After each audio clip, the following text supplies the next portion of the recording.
Good evening. You are watching the news from the Sultanate of Oman television. First, the headlines. Governorates of the Sultanate continue celebrations of the blessed Eid al-Fitr.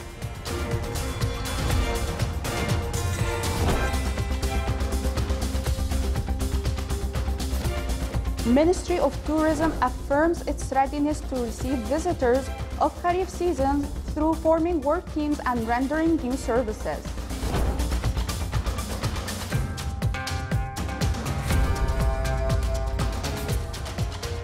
And 3 people are killed and 10 are injured due to an earthquake which rocked Japan's city of Osaka.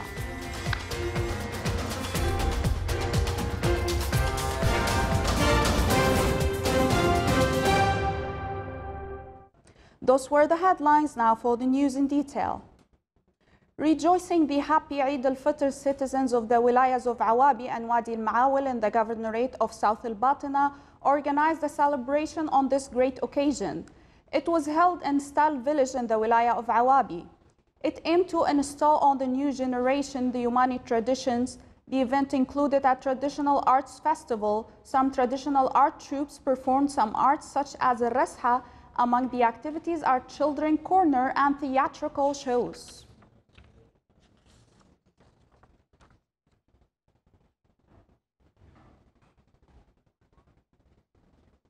In order to revive the old Omani traditions and present them to visitors, citizens of the wilaya of Khabura in the governorate of North al-Batina organized a celebration on the occasion of Eid al-Fitr.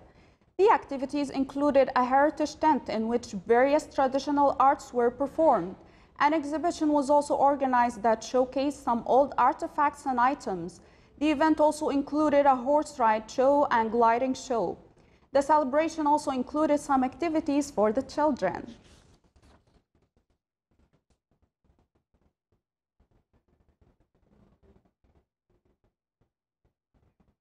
Governorate of Dhofar started to receive visitors of Kharif season, which will astronomically start in the 21st of this month.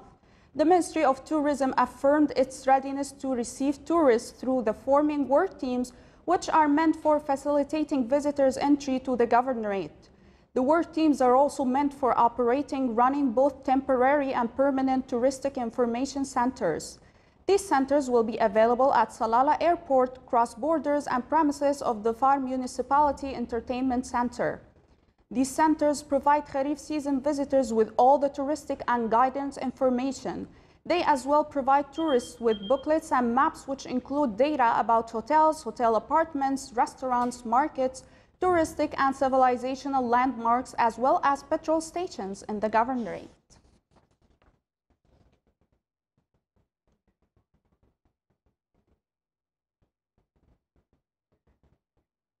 Oman oil price August delivery declined today by $2.34 and reached to $71.06 for the barrel. The international oil prices continued to decline today as China threatens to impose custom tariffs on the U.S. crude imports. Meanwhile, it is expected that Russia and OPEC will increase their production of oil.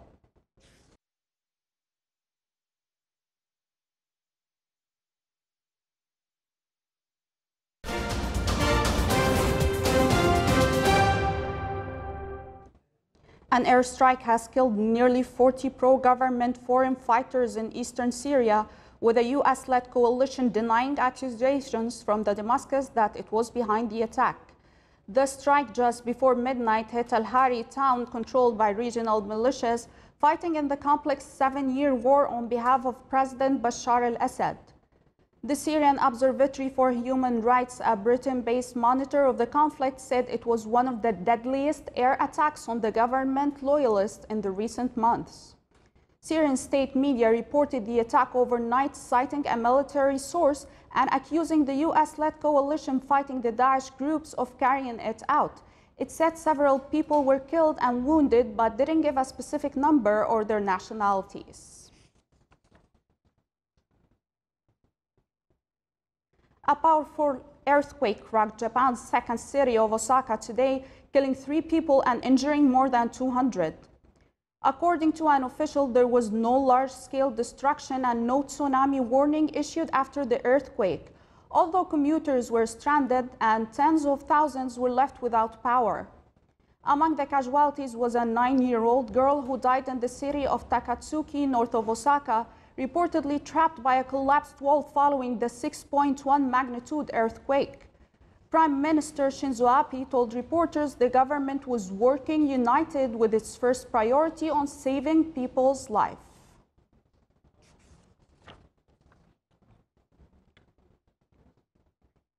President-elect Ivan Duque appealed for unity after winning a runoff election in Colombia. He was elected yesterday with a 54% of the vote. He finished more than 12 points ahead of Gustavo Petro. Through the runner-up's performance at the ballot box was the best ever for the left in one of Latin America's most conservative nations. When Duque takes office in August at age 42, he will be Colombia's youngest president in more than a century, and in his first remarks as president-elect, he vowed to work tirelessly to heal divisions and govern on behalf of all Colombians. He also promised a frontal attack on corruption while addressing a surge in cocaine production that he called a threat to national security.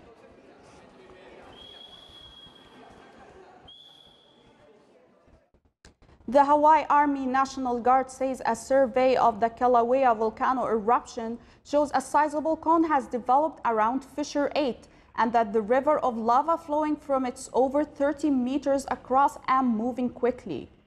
Lava has destroyed more than 600 homes in the Big Island since the Kilauea volcano began spraying molten rocks out of a vent on a residential street May 3rd.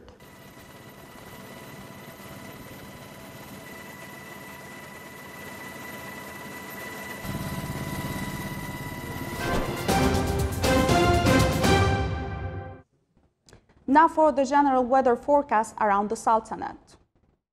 Clear skies will prevail over the Sultanate with chances of low clouds and fog late at night and early morning over the governorates of South Sharqiya, Dhofar and Wusta.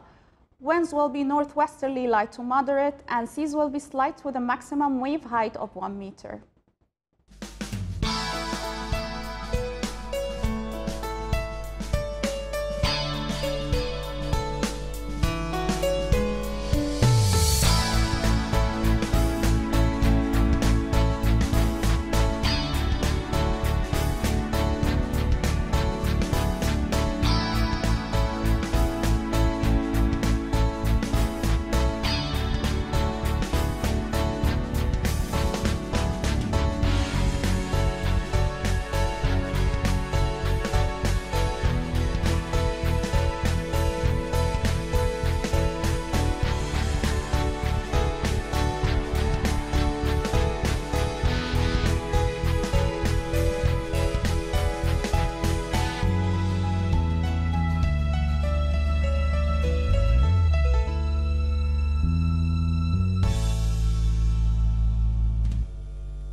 This is the Sultanate of Oman television. Before we end tonight's news bulletin, here are the main points once again. Governorates of the Sultanate continue celebrations of the blessed Eid al-Fitr.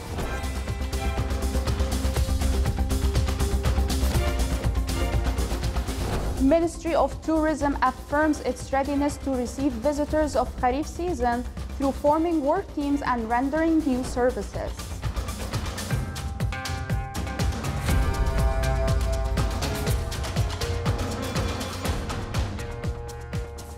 Japan, 3 people are killed and tens are injured due to an earthquake which rocked Japan's city of Osaka.